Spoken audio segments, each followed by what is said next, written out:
Surgery లేకుండా sciatica, spondylitis, frozen shoulder కి కేవలం 45 నిమిషాలలో నొప్పి లేని అత్యాధునిక చికిత్స ప్రాణ pain clinic. Pushparaj Devara mind set ని మార్చాడా? దేవరా 2 విషయంలోనూ పుష్ప 2 లెక్కలే పనిచేస్తాయా?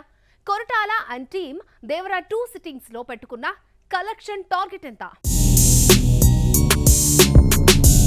దేవరా సెకండ్ పార్ట్ కోసం ఆడియన్స్ ఎంతగా పట్టించుకున్నారో తెలియదు, కానీ కొరటాల మాత్రం సినిమా కోసం కిందకే మీదకే అవుతున్నాడు. ఎలాగైనా సరే తారక్ డేట్స్ తీసుకుని సినిమాను తెరకెక్కించాలని చూస్తున్నాడు. దానిలో భాగంగా సెకండ్ పార్ట్ పై పెట్టిన సిట్టింగ్స్ లో పుష్ప 2 కలిసి వచ్చిన ఫ్యాక్టర్స్ ప్రస్తావన కొరటాలను ఆలోచనలో పడేశాయట. పుష్ప 2 సూపర్ హిట్ లో elevations, wild fire concept north audience కి నచ్చింది. అవి చూసే హిందీ బెల్ట్ 800 కోట్లు సినిమాకు సమర్పించుకుంది. తాజాగా దేవరా పార్ట్ 2 స్క్రిప్ట్ పనులు శరవేగంగా జరుగుతున్నాయి. స్క్రీన్ ప్లే, కీలక సన్నివేశాలను ఆసక్తికరంగా మలిచేందుకు డైరెక్టర్ కొరటాల శివ తన టీంతో గత కొన్ని వారాలుగా వర్క్ చేస్తున్నాడు. అయితే సినిమా స్టోరీలో చాలా చేంజెస్ చేశారట. నార్త్ ఇండియా ప్రేక్షకులను ఆకట్టుకోవడానికి సినిమా తాలూకు వేరియేషన్ ని మార్చుతున్నట్లు తెలుస్తోంది. ఈ ఏడాది అక్టోబర్ నుంచి ఈ సినిమా షూటింగ్ స్టార్ట్ కాబోతోంది. దేవరా 2 అక్టోబర్ షూటింగ్ టైం కి సైఫ్ పూర్తిగా కోలుకుంటాడు. అప్పటికే కమిట్ అయిన సినిమాల డేట్స్ తో క్లాష్ లేకపోతే సినిమా షూట్ లో పాల్గొంటాడు. పుష్ప 2 విషయంలో కలిసొచ్చిన ఆల్బమ్ అప్లాజ్ దేవరా 2 కు కలిసొచ్చేలా కొరటాల మ్యూజిక్